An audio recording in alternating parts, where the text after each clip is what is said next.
Hey guys, mostly welcome to all of in this video. And जैसा कि आप जानते हैं, सेंट्रल यूनिवर्सिटी के द्वारा से 2023 में होने वाले सारे एडमिशन्स को लेकर के नोटिफिकेशंस को जारी किया गया था। और ये नोटिफिकेशंस एनटीए के ऑफिशियली साइट के द्वारा यानी नेशनल टेस्टिंग एजेंसी के द्वारा से कल रिलीज किया गया था। एंड इसके अकॉर्डिंग जो आपका एडमिशन का जो प्रोसेस रहने वाला है वो कब तक इसका यानी जो अप्लाइंग डेट क्या है, सिलेबस क्या है, पैटर्न क्या है, इसके बाद कट ऑफ क्या जाने की संभावना है, साथ में इसमें कितने सारे यूनिवर्सिटीज़ पार्टिसिपेट कर रहे हैं सेंट्रल यूनिवर्सिटी 2023 में, ये सारी इन्फॉर्मेशन के बारे में इस वीडियो में हम लोग डिस्कस करेंगे। और जैसे कि आप थंबनेल को देख करके भी ये सारी बातों के बारे में आप समझ चुके होंगे कि हमारा ये वीडियो किस चीज़ के डिस्कशन के लिए है। सो थंबनेल से ये सारे सवालों के जवाब जो आपके मन में चल रहे होंगे, ये सारे आइडियाज़ आपको लग चुके होंगे कि ये सारे सवालों का जवाब हम लोग इस वीडियो में कवर करेंगे। तो सेंट्रल यूनिवर्सिटी 2023 एडमिशन वाले प्रोसेस में लेकर के क्या कुछ अपडेट है, चाहे वो पेपर के माध्यम से हम लोग समझेंगे, साथ में एनटीए के ऑफिशियली साइट पे भी विजिट करेंगे, साथ में हम लोग एनटीए के द्वारा जो रिकमेंडेड साइट जो बनाया गया है सीयूईटी 2023 के लिए, उस साइट पर भी हम लोग विजिट करेंगे। तो कह सकते हैं बहुत सारे इन्फॉर्मेशन को हम लोग कलेक्ट करेंगे। सो गाइज, अगर चैनल पे आप पहली बार विजिट किए तो चैनल को जरूर सब्सक्राइब कीजिएगा, क्योंकि यहाँ से आपको ढेर सारी आगे आने वाले टाइम में आपको अपडेट देखने को मिलेगा। साथ में आगे आने वाले टाइम में आपको बहुत सारी जो इन्फॉर्मेशन है, जो यूजफुल इन्फॉर्मेशन रहने वाला है, वो सारा यूजफुल इन्फॉर्मेशन आपको चैनल के माध्यम से मिलता रहेगा। तो आप चैनल पर अगर पहली बार विजिट किए तो चैनल को जरूर सब्सक्राइब कर दीजिएगा, ताकि प्रॉपर अपडेट आपको टू द टाइम मिल सके। चलिए वीडियो को स्टार्ट करते हैं। सबसे पहले वन बाय वन हम सारे इन्फॉर्मेशन को जानेंगे। सबसे पहले हम लोग चलते हैं, देखते हैं कि एनटीए के द्वारा से क्या नोटिफिकेशंस कल जारी किया गया था और इसके अकॉर्डिंग क्या कुछ कहना है। इसके बाद फिर हम लोग देखेंगे पेपर के कटिंग को, और इसके बाद हम लोग चलेंगे एनटीए के द्वारा रिकमेंडेड साइट्स पे। सो गाइज, कल नेशनल टेस्टिंग एजेंसी के द्वारा से जो नोटिफिकेशन है रिगार्डिंग द एडमिशंस वो जारी किया गया था। और देख सकते हैं national testing agency under the university grant commission यानी क्वालिटी ऑफ हायर एजुकेशन की तरफ से ये नोटिफिकेशंस को जारी किया गया था। और इस नोटिफिकेशंस के अकॉर्डिंग किसके रिगार्डिंग था? कॉमन यूनिवर्सिटी एंट्रेंस टेस्ट यानी सीयूटी यूजी कोर्सेज के लिए। ध्यान से समझिएगा, अंडर ग्रेजुएट कोर्सेज के लिए जो आपका नोटिफिकेशन है वो क्या किया जा रहा है, जारी किया जाएगा। तो रिगार्डिंग द कंडक्शंस है, और इसमें ये इन्फॉर्म किया जा रहा है सारे अंडर ग्रेजुएट एडमिशन लेने वाले सारे सेंट्रल यूनिवर्सिटीज़ के, साथ में इससे रिलेटेड अदर जो पार्टिसिपेशंस है या कॉलेजेस हैं, सारे कॉलेजेस को इन्फॉर्म किया जा रहा है, सारे यूनिवर्सिटीज़ को इन्फॉर्म कराया जा रहा है कि ये जो नेशनल टेस्टिंग एजेंसी वो क्या करेगी, मिनिस्ट्री ऑफ एजुकेशन की तरफ से यूजीसी में होने वाले जो सारे एडमिशन है उसको क्या करेगी, कंडक्ट करेगी। और इसके लिए जिस भी कैंडिडेट को अगर सेंट्रल यूनिवर्सिटी में एडमिशन लेना रहे तो वो क्या करेंगे, सीयूईटी 2023 में क्या करना है, पार्टिसिपेट करना है, यानी आपको फॉर्म अप्लाई करना है। फॉर्म अप्लाई करने के बाद टेस्ट देना है, इसके बाद आपका कट ऑफ बनेगा, एंड कट ऑफ होने के बाद आपका कॉलेज अलॉट किया जाएगा काउंसलिंग में, और तब जाकर के आपका एडमिशन का प्रोसेस को कंप्लीट कराया जाएगा। तो ये इन शॉर्ट समरी मैंने आपको बता दिया जो भी इंपॉर्टेंट पॉइंट था। अब चलिए इस इंपॉर्टेंट पॉइंट में इंपॉर्टेंट डेट्स के बारे में समझ लीजिए जो एनटीए के द्वारा जारी किया गया है। इसके अकॉर्डिंग कहना है कि सीयूईटी 2023 में आपको पार्टिसिपेट करने के लिए आपको फॉर्म अप्लाई करना है, और फॉर्म अप्लाई करने का जो सिस्टम है वो 9 फरवरी से स्टार्ट हो चुका है, और आज है 10 फरवरी। 9 फरवरी से स्टार्ट होने वाली ये सिस्टम में जो फॉर्म अप्लाइंग का जो लास्ट डेट है वो 12 मार्च 2023 तक है। साथ में ध्यान रखिएगा, पेमेंट करने का भी successful last date that is 12 March. और इसके बाद जो अगर आपको किसी भी प्रकार का मिसमैच होता है डिटेल्स में, तो आप करेक्शन कर सकते हैं with in the time limit that भी 15 मार्च से लेकर के 18 मार्च तक। इसके बाद आपका जो सिटी ऑफ एग्जामिनेशन है, यानी जो आपको सिटी ऑफ एग्जामिनेशन जो आपको अलॉट किया जाएगा वो आपको पता चल जाएगा 30 अप्रैल को। एंड इसके बाद सेकेंड वीक ऑफ मई में 2023 में, यानी सेकेंड वीक ऑफ मई 2023 में आपका एडमिट कार्ड डाउनलोड कर दिया जाएगा, यानी आपका एडमिट कार्ड को रिलीज कर दिया जाएगा ऑन द एनटीए वेबसाइट यानी नेशनल टेस्टिंग वेबसाइट पे। इसके बाद आपको क्या किया जाएगा, आपका जो डेट ऑफ एग्जामिनेशन है वो 21 मई, और इसके बाद वाले टाइम्स में आपका एग्जामिनेशन को कंप्लीट किया जाएगा। साथ में इससे रिलेटेड जो सारे अदर अपडेट है वो आपको एनटीए के साइट पे आपको मिल जाता है, या फिर ये जो इसका ऑफिशियली साइट है https://cuet.samarth.ac.in, इस पर आपको फर्दर जो सारे प्रोसेस इसी के जरिए से कंप्लीट होगा। यानी अगर आपको फॉर्म अप्लाई करना रहे तो आपको इसी साइट पे विजिट करना है। अभी हम लोग इस साइट पे विजिट भी करेंगे, साथ में जानेंगे भी कि क्या प्रोसेस रहने वाला है फॉर्म को सबमिट करने के लिए। साथ में अगर आगे बढ़ते हैं तो यहाँ ध्यान रखिएगा, ये जो आपका नेशनल टेस्टिंग एजेंसी है इसमें आपको बेसिकली फॉर्म अप्लाई करते हैं। फॉर्म अप्लाई करने के बाद आपको क्या देना होता है, टेस्ट देना होता है। यानी सबसे पहले आपका स्टेप क्या है कि सीयूईटी 2023 में आपको फॉर्म को अप्लाई करना है। फॉर्म अप्लाई कीजिएगा तो आपको टेस्ट देना है, लेकिन ध्यान रखना है कि जब आप फॉर्म अप्लाई करते हैं तो पेपर्स को लेकर के थोड़ी सी आपके पास इन्फॉर्मेशन भी होनी चाहिए। और इस इन्फॉर्मेशन में आप समझिएगा कि आपको जो आपका पेपर है वो पेपर 3 पार्ट्स में डिवाइडेड है। दैट इज सेक्शन फर्स्ट जो कि आपका होता है लैंग्वेज का पेपर, जिसमें 2 ग्रुप होते हैं, section 1A and section 1B। Section 1A में आपका 13 डिफरेंट लैंग्वेज पेपर होता है जिसमें आपको कोई एक चूज करना होता है। साथ में सेक्शन 1B होता है जिसमें आपको 20 लैंग्वेज पेपर होता है जिसमें से भी आपको क्या करना होता है, एक चूज करना होता है। ये आपके चॉइस पर है। साथ में अगर आगे बढ़ते हैं सेकंड सेक्शन में, तो सेकंड सेक्शन आपका कहलाता है डोमेन स्पेसिफिक सब्जेक्ट, यानी आपका मेन पेपर का सब्जेक्ट।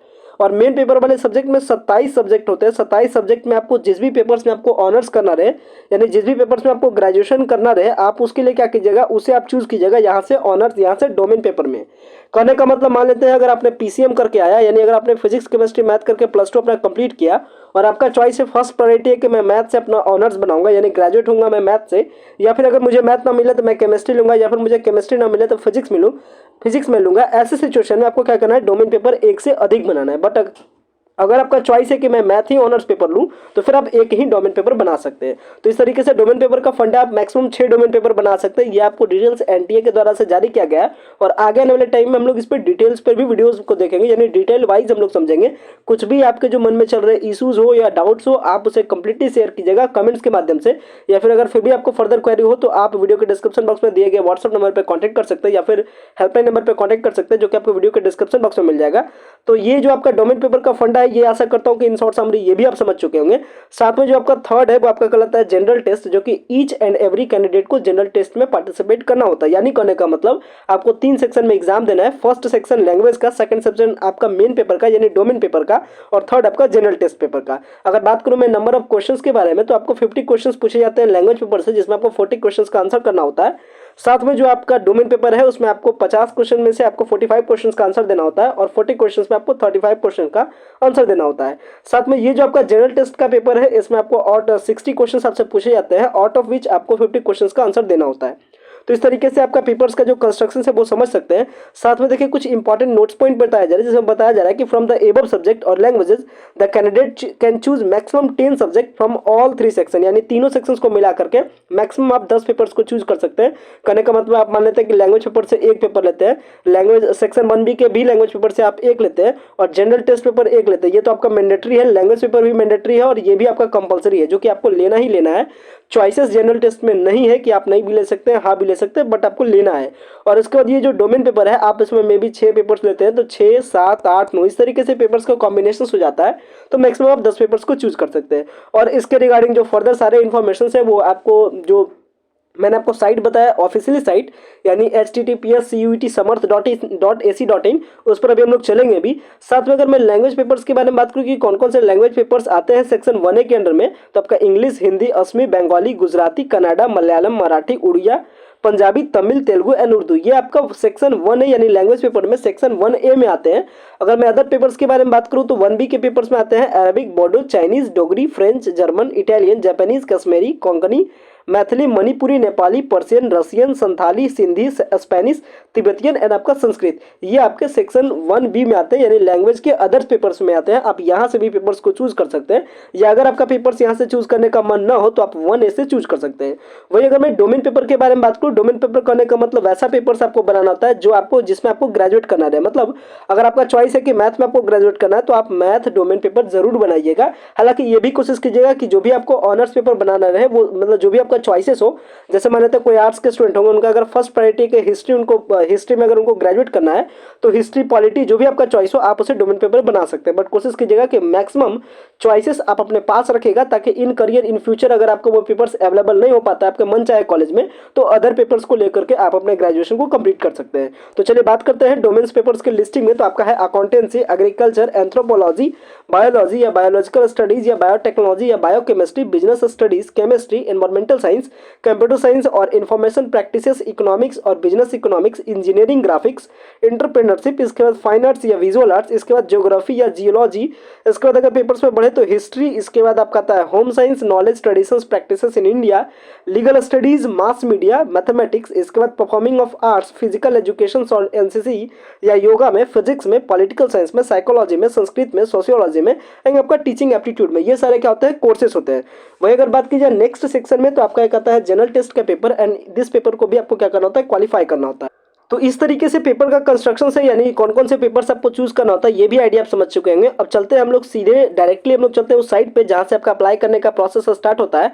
हालांकि इस पीडीएफ का लिंक आपको वीडियो के डिस्क्रिप्शन बॉक्स में मिल जाएगा, तो आप इस पीडीएफ को देख सकते हैं। और आप इस पीडीएफ वाले लिंक पे दिए गए, यानी इस पीडीएफ में आपको कई जगह लिंक दिया गया है, देख सकते हैं ये आपका ऑफिशियल साइट है जहां से अप्लाई होगा। आपको इस पर क्लिक करना है। जैसे आप इस पर क्लिक कीजिएगा, देख सकते हैं यहाँ पे भी साइट आपको दिया गया है। जैसे आप इस पर क्लिक कीजिएगा आपको क्या कर दिया जाएगा, रीडायरेक्ट कर दिया जाएगा इसके साइट पर। तो चलिए पहुंचते हैं इसके साइट पे। सो देख सकते हैं ये रहा CUET.samarth.ac.in, ये रहा आपका ऑफिशियल वेबसाइट जहां से आपका CUET 2023 के लिए अप्लाई होता है। अप्लाई करने का प्रोसेस भी बहुत ही सिंपल है, बट ये एक बात का हमेशा ध्यान रखिएगा कि अप्लाई करने से पहले इसके द्वारा से जारी किया गया जो आपका प्रोस्पेक्टस है, आप इस प्रोस्पेक्टस को एक बार जरूर पढ़िएगा, क्योंकि इस प्रोस्पेक्टस में सारे इंपॉर्टेंट पॉइंट्स के बारे में बताया गया है जो कि आपको अप्लाई करने से पहले आना चाहिए। क्योंकि अप्लाई करने में एक लंबा टाइम है, लेकिन अप्लाई करने से पहले आपको बेहतरीन जानकारी होनी चाहिए, ताकि आप जब अप्लाई करते हैं तो अप्लाई करने के बाद आपको किसी भी प्रकार का प्रॉब्लम ना हो और आगे चल करके एडमिशन्स के टाइम में भी किसी भी प्रकार का प्रॉब्लम ना हो। तो आप इस साइट पे जरूर आइएगा। यहाँ पे दिए गए 3 डॉट पे आप क्लिक कीजिएगा। जैसे आप इस 3 डॉट पे क्लिक करते हैं आपको एक ऑप्शन मिलता है इन्फॉर्मेशन बुलेटिन। आपको क्या करना है, इन्फॉर्मेशन बुलेटिन पे क्लिक करके आपको उस पीडीएफ को डाउनलोड कर लेना है। साथ में आपको बता दें कि रजिस्टर करने के लिए, यानी आपको फॉर्म अप्लाई करने के लिए रजिस्टर वाले लिंक पर क्लिक कीजिएगा। हालांकि मैं आपको रजिस्टर करने और इसमें अप्लाई करने के प्रोसेस के रिगार्डिंग मैं एक सेपरेट वीडियोस आपको दूंगा।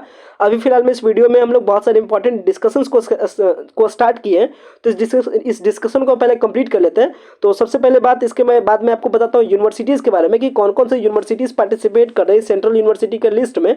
तो इसमें आपका पार्टिसिपेट कर रहा है Aligarh Muslim University, Assam University, Central Sanskrit University, Central University of Andhra Pradesh, Central University of Gujarat, Central University of Haryana, Central University of Himachal Pradesh, Central University of Jammu, Central University of Jharkhand, Central University of Karnataka, Central University of Kashmir, Central University of Kerala, Central University of Orissa, Central University of Rajasthan, Central University of South Bihar, Central University of Tamil Nadu, doctor Hari Singh गौर विश्वविद्यालय,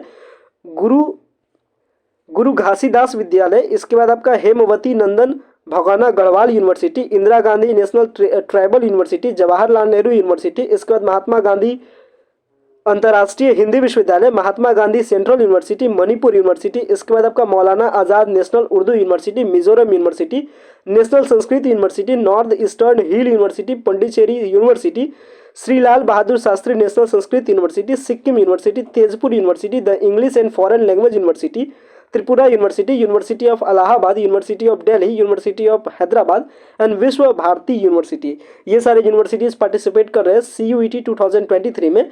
यानी ये सारे universities में अगर आपको admission लेना रहे तो आपको NTA वाले इस प्रोसेस को कंप्लीट करना है, यानी NTA के द्वारा जो कंडक्ट कराई जा रही CUET 2023 इसमें आपको पार्टिसिपेट करना और इसके टेस्ट को क्या करना है, क्वालिफाई करना है। इसके बाद ही आपको ये सारे यूनिवर्सिटीज़ में एडमिशन लेने के लिए आपको अपॉर्चुनिटीज़ यानी आपको मौका मिलता है। तो अप्लाई करने से पहले मैंने आपको ये भी बात बताया कि आप जरूर इसके पीडीएफ को पढ़िएगा। इस पीडीएफ में पूरा डिस्क्रिप्टिव वे में बताया गया है सारे इन्फॉर्मेशन के बारे में। तो अभी मेनली हम लोग इस वीडियो में हम लोगों ने क्या देखा, अभी डेट्स के बारे में समझा, पार्टिसिपेटिंग यूनिवर्सिटीज़ के बारे में समझा, साथ में पेपर के कंस्ट्रक्शंस के बारे में भी पढ़ा, यानी पेपर्स के स्ट्रक्चर के बारे में भी पढ़ा कि कैसे आपको एग्जाम देना है, कौन कौन से पेपर्स में आपको एग्जाम देना। और इस जो पीडीएफ है इसका लिंक भी आपको वीडियो के डिस्क्रिप्शन बॉक्स में मिल जाएगा। अभी मैं मेनली आपको 2-3 पीडीएफ का लिंक आपको वीडियो के डिस्क्रिप्शन बॉक्स में दे दूंगा, तो आप उस पीडीएफ को जरूर देखिएगा। हालांकि जो सेंट्रल यूनिवर्सिटी के द्वारा जो जारी किया गया ये प्रोस्पेक्टस, इस प्रोस्पेक्टस पर हम लोग डिटेल में डिस्कस भी करेंगे सेपरेट वीडियोस में। तो आप आगे आने वाले वीडियोस के जरिए से जरूर कनेक्टेड रहिएगा। उसके लिए आप चैनल को जरूर सब्सक्राइब रखिएगा ताकि सारे अपडेट आपको ज़्यादा टाइम मिल सके। और वीडियो अगर आपको ये वाला वीडियो अगर आपको पसंद आया होगा तो वीडियो को लाइक भी जरूर कीजिएगा। वीडियो को इन करते हैं। Thanks a lot for watching this very important video.